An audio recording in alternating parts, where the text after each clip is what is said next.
ইন্না লিল্লাহি ওয়া ইন্না ইলাইহি রাজিউন। মারা গেলেন ঢাকার সহকারী কোচ মাহবুব আলী জাকি। হ্যাঁ দর্শক, মাঠে গড়িয়েছে বিপিএল ঢাকার প্রথম ম্যাচ, আর এদিকে না ফেরার দেশে বাড়ি জমালেন ঢাকা ক্যাপিটালসের এই কোচ। এই তো কিছুক্ষণ আগে মাঠে ছিলেন তিনি, এই তো কিছুক্ষণ আগে হাসপাতালে নেওয়া হলো তাকে, আর অথচ এখন তিনি আর আমাদের মাঝে নেই। ব্যাপারটি সত্যি দুঃখজনক এবং একেবারে অবিশ্বাস্য। রাজশাহী ওয়ারিয়র্সের বিপক্ষে মাঠে নামার আগে ক্রিকেটারদের নিয়ে গা গরম করছিলেন ঢাকার সহকারী কোচ মাহবুব আলী জাকি। অনুশীলন সেশন পরিচালনার সময় আচমকা অসুস্থ হয়ে পড়ে মাটিতে লুটিয়ে পড়েন তিনি।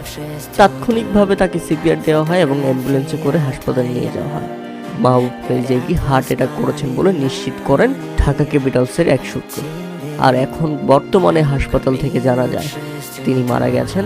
ইন্না লিল্লাহি ওয়া ইন্না ইলাইহি রাজিউন। এটা কি হয়ে গেল বাংলাদেশ ক্রিকেটে রীতিমতো শোকের ছোঁয়া।